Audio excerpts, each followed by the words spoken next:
अस्सलाम वालेकुम दोस्तों। पाकिस्तान की कुल आबादी तकरीबन 240 मिलियन से ज्यादा अफराद पर मुश्तमिल है और इसमें 38 मिलियन सिर्फ भिखारी मौजूद हैं। डॉन न्यूज की एक रिपोर्ट के मुताबिक अगर हम कराची की बात करें तो सिर्फ कराची में 1.5 लाख से ज्यादा भिखारी मौजूद हैं और दिन ब दिन इनकी तादाद में इजाफा हो रहा है। यही नहीं बल्कि अगर रमजान के महीने की बात करें तो रमजान के महीने में इनकी तादाद बढ़कर 3 से 4 लाख तक हो जाती है और पाकिस्तान के दूसरे शहरों से और कराची के शहर से भी लोग भीख मांगने के लिए इन बाजारों में चले आते हैं जो ईद के नाम पर बाजार लगते हैं और यहाँ से एक बहुत अच्छा हैंडसम अमाउंट कलेक्ट करके ले जाते हैं। कराची में बेरोजगारी और महंगाई के बायस भिखारियों की तादाद में बहुत ज्यादा इजाफा होता चला जा रहा है। कराची में भिखारी और जराइम पेशा अफराद की आमद की वजह से ये एक कराची में रहने वालों के लिए भी सिक्योरिटी का मसला बन चुका है और यही नहीं, रमजान के महीने में ये जराइम की शरह जो है 60% से भी ज्यादा बढ़ जाती है। एक भिखारी की अगर हम एवरेज डेली इनकम की बात करें तो कराची में तकरीबन 2 से 3 हजार रुपए और लाहौर में 1500 रुपए और इस्लामाबाद में 1000 रुपए तक एक भिखारी एक दिन में कमा लेता है। और इस तरह से भिखारी हजरात अवाम की जेबों से तकरीबन 32 अरब रुपए रोजाना की बुनियाद पर खैरात, ज़कात, फितरात की मद में निकलवा लेते हैं। अगर ये कैलकुलेशन ठीक है तो इस कैलकुलेशन के हिसाब से 117 ट्रिलियन रुपए एक साल में भिखारी हजरात अवाम से ले लेते हैं और अगर हम इसे डॉलर में कन्वर्ट करें तो तकरीबन 42 बिलियन डॉलर बनता है जो कि हमारी जीडीपी का 12% से भी ज्यादा है। सीधे अल्फाज में अगर हम कहें तो ये 38 मिलियन अफराद जो कि भीख मांगते हैं ये अवाम की जेबों पर बहुत भारी पड़ रहे होते हैं और ये दो धारी तलवार से हम इन्हें कम नहीं कहेंगे क्योंकि ये इधर से भी काटते हैं उधर से भी काटते हैं। ना तो इन्हें किसी किस्म का कोई टैक्स देना पड़ता है, ना सरकार को कोई सरचार्ज देते हैं, ना कोई ड्यूटी देते हैं। इन्हें ना तो कोई यूटिलिटी बिल्स की परेशानी है, ना इस तरह की कोई और परेशानी है। ये 38 मिलियन लोग जो सालाना 42 बिलियन डॉलर खा रहे हैं और अवाम को 21% महंगाई बर्दाश्त करने पर मजबूर कर रहे हैं। अगर हम बांग्लादेश की मिसाल लें तो बांग्लादेश ने इस चीज का खात्मा करके सिर्फ 4 साल में 52 बिलियन डॉलर इकट्ठे कर लिए हैं और इस चीज को अपने मुल्क से खत्म कर दिया है। क्या आपको पता है कि इस वक्त एशिया में सबसे ज्यादा अमीर तरीन भिखारी कौन है? जब मैं आपको उसकी नेट वर्थ बताऊंगा, उसके बारे में बताऊंगा, उसकी कितनी प्रॉपर्टी है तो शायद आप खुद को गरीब तस्वर करने लगे। भारत जैन नामी एक शख्स है जो कि मुंबई में रहता है। उसकी मल्टीपल प्रॉपर्टीज है मुंबई शहर में ही। मुंबई शहर कराची जैसा ही शहर है और बहुत महंगा शहर कहलाता है इंडिया में। वहां पर तकरीबन इसकी नेट वर्थ 7.5 करोड़ रुपए है जो इसके पास कैश इन हैंड है और उसके अलावा कई प्रॉपर्टीज का मालिक है। इसका कहना है कि 54 साल शख्स 40 साल से भीख मांग रहा है और इसी पेशे से मुंसलिक है और इस वक्त एशिया का सबसे अमीर तरीन भिखारी कहलाता है। दोस्तों ये तो एक सर्वे थी, एक रिपोर्ट थी जो मैंने आपके सामने पेश की। अब मैं आपके सामने पेश करता हूँ रियल सिनेरियोज को कि रियल सिनेरियोज में क्या क्या होता आया है मेरे साथ, मेरी फैमिली के साथ मैंने क्या कुछ देखा है। तो ये बेगर्स, ये भिखारी आपको कहाँ मिलते हैं और किस किस तरह से मिलते हैं। देखिए, किसी को कुछ देना या ना देना आपकी अपनी रिस्पॉन्सिबिलिटी है, आपकी अपनी ख्वाहिश है। आप जिसे चाहे दें, जिसे चाहे ना दें, वो आपकी मर्जी है। लेकिन जो कुछ मैं बता रहा हूं उसे भी जरा गौर से सुनिएगा ताकि आपके भी दिमाग की बत्ती रोशन हो सके। ये भिखारी आपको कहां कहां नजर आते हैं? मुझे कोई एक पॉइंट बता दे जिंदगी का, आपकी जिंदगी से मुंसलिक कोई ऐसी जगह जहां पर ये मौजूद ना हो। आप अपने घर से निकले, आपको अपने घर से बाहर से लेकर कब्रिस्तान तक, यानी कि पैदाइश से लेकर मौत तक आपको हर जगह नजर आएंगे। हॉस्पिटल के बाहर आपको ये नजर आएंगे, कॉलेज यूनिवर्सिटीज के बाहर, स्कूल्स के बाहर आपको ये नजर आएंगे। आप किसी शॉपिंग मॉल में चले जाएं, वहां बाहर आपको नजर आएंगे। जो इस तरह बचत बाजार लगते हैं, जो मार्केट्स होती हैं डेली की, वहां पर आपको ये नजर आएंगे।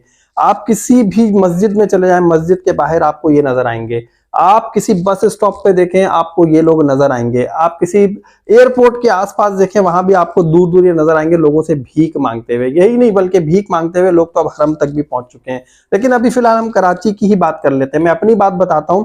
मैं घर से निकल रहा हूं, सुबह से लेकर चलते हैं। मैं घर से निकला और निकल के मैं गया हलवा पूरी लेने या पराठे लेने। वहां पर मुझे कोई खातून बच्चे को गोद में लटका कर नजर आए और कहने लगी 2 पूरी हमें भी दिला दो। ये इनका जो है तरीका है मांगने का। पहले मांगते थे 10-20 रुपए, लेकिन इन्होंने 10-20 रुपए को छोड़ दिया है। अभी कहते हैं कि 2 पूरियां हमें भी दिला दो। अब लोग क्या करते हैं कि यार 2 पूरियां मैं दिलाऊंगा, इसे 100-120 रुपए की 2 पूरी है तो मैं 20 रुपए 50 रुपए देकर इससे जान छुड़ा लूं। तो इस तरह लोगों ने करना शुरू कर दिया। अभी 10-20 नहीं मांगते। आप पराठे लेने चले जाए, आपको पराठे मांगेंगे कि 2 पराठे में भी दिला दो, 1 दूध पत्ती चाय भी दिला दो। दूध पत्ती चाय जो आप खुद होटल पे बैठकर नहीं पीते, वो आपसे ये तकाजा कर रहे होंगे।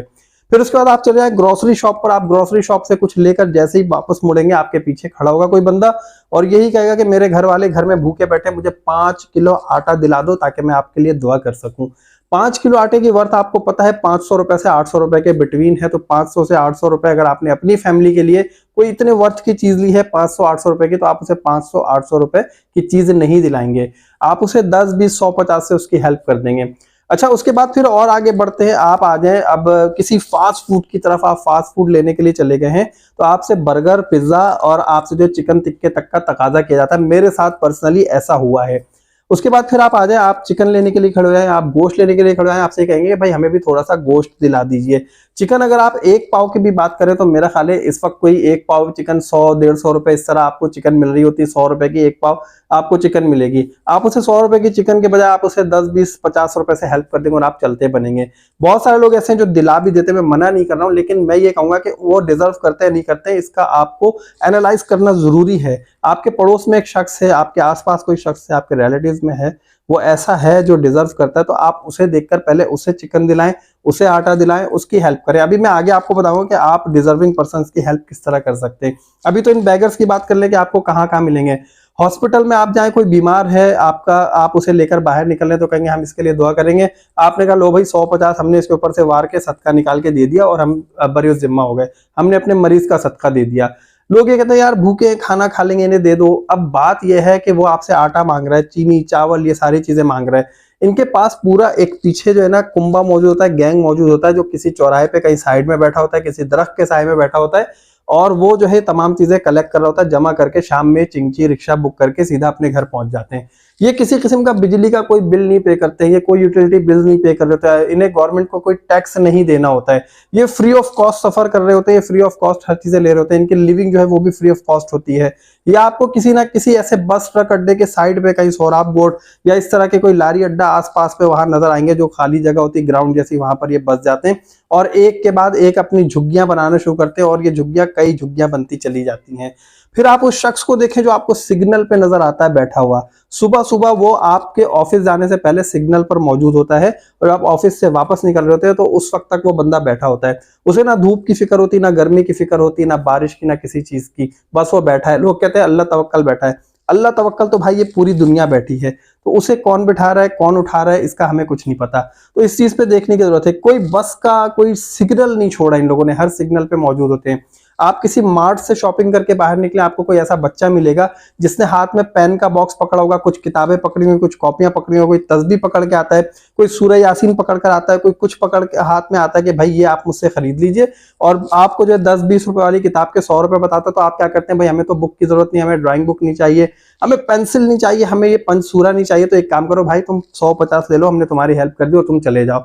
इसी तरह के कई गदागर होते हैं जो आपके आसपास घूम रहे होते हैं मुख्तलिफ तरीकों से, कहीं आपको नहीं छोड़ेंगे। कोई ऐसा पॉइंट अगर आपको नजर आता है तो आप मुझे बता दीजिए कि ये वाला पॉइंट खाली पड़ा है, यहाँ पर ये लोग मौजूद नहीं है। मैं आपको अपनी एक आप बीती बताता हूँ। संडे बाजार में मैं अपनी वाइफ के साथ गया, और जब वापस आने लगे तो वाइफ ने कहा कि मुझे एक लिम्का दिला दीजिए। मैं लिम्का की शॉप पे गया, मैंने एक लिम्का बनवाई, और लिम्का लेके जैसे ही मैं मुड़ा हूं तो एक शख्स आया और कहने लगा भाई लिम्का मत पिलाओ, मुझे सिर्फ ठंडा पानी पिला दो। तो अब यकीन कीजिए कि जहां लिम्का मैं ले रहा था उसके बिल्कुल अपोजिट सामने जो है वो एक पठान, हमारे जो पठान भाई हैं, पख्तून भाई, उन्होंने होटल खोला होता है, तो बाहर टेबल वगैरह रखते हैं, उस पर वो जग भी रखते हैं, पानी से भरा हुआ जग होता है, गिलास भी रखते हैं, लोग जाते हैं पानी पीते हैं, हाथ मुंह भी धो लेते हैं उससे। तो वो शख्स वहां पानी पीने के बजाय मेरे पीछे आकर कह रहा है कि आप मुझे लिम्का मत दिलाएं, मुझे ठंडा पानी दिला दे।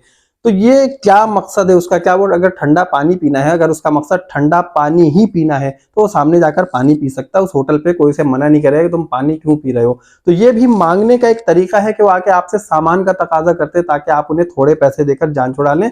100, 50, 20 जितने भी आप दे सकते हो आप दे दें, और उसके बाद जो उनका काम हो जाए। हमें जरूरत है इस चीज की कि हम अपने आगे पीछे आसपास डिजर्विंग लोगों को देखें, अपने रिलेटिव्स में देखें, अपने आसपास देखें, अपने मोहल्ले में देखें, अपने मोहल्ले के आसपास देखें, अपने दोस्तों से पूछें, अपने रिलेटिव से पूछें तुम्हारे आसपास कोई ऐसा बंदा है जो कि डिजर्विंग है, तो बताओ हम उसकी हेल्प कर दे। आप एक अच्छा अमाउंट महीने भर में बचाएं, 2 महीने में बचाएं, 3 महीने में बचाएं, आप वो अमाउंट उसको किसी तरह दे दें। अगर वो नहीं लेता कोई बात नहीं, आप उसका बिजली का बिल पे कर सकते हैं।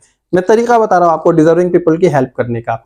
आप उसकी बिजली का बिल पे कर सकते हैं, गैस का बिल पे कर सकते हैं। आप मोहल्ले में जाकर देखें कि वो कहां से ग्रोसरी आइटम लेता है, ग्रोसरी आइटम जो वो ले रहा है, तो उस ग्रोसरी आइटम का अगर उसने कोई वहां पर बिल पे नहीं किया है, कोई उधार है, तो आप उसका उधार चुका सकते हैं वहां जाकर। एक ये भी तरीका है हेल्प करने का। अगर इस तरह नहीं कर सकते तो आप कुछ सामान खरीदें, सामान खरीद के ले जाएं और यही कहें अपने घर वालों को दे दें, या अगर आप खुद जानते हो तो आप कहें कि भाई ये मैं एक्स्ट्रा सामान अपनी ग्रोसरी में लेकर आ गया था, तो ये सामान खराब ना हो जाए, आप इस्तेमाल कर लीजिए। जब आपको अगर लाना हो तो बाद में आप बता दीजिएगा, फिर हम एक्सचेंज कर लेंगे। और अगर वो आपको कोई चीज दे तो आप तोहफे के तौर पर उससे कबूल भी कर लें, कोई बात नहीं। जरूरी नहीं है कि आप उसे देने के बाद उससे ना लें। आप मना कर दिए, कोई बात नहीं भाई, हम अगली बार में कर लेंगे, कोई मसला नहीं है, आप रख लें। और फिर आहिस्ता आहिस्ता आप ये देखें कि आप उस शख्स की हेल्प कर सकते हैं, नहीं कर सकते हैं। बहुत सारे ऐसे राइडर्स हैं जो अपने मोटरसाइकिल लेकर चल रहे होते हैं, आप उनकी मोटरसाइकिल बनवा सकते हैं, उनके टायर चेंज करवा सकते हैं, ट्यूब चेंज करवा सकते हैं।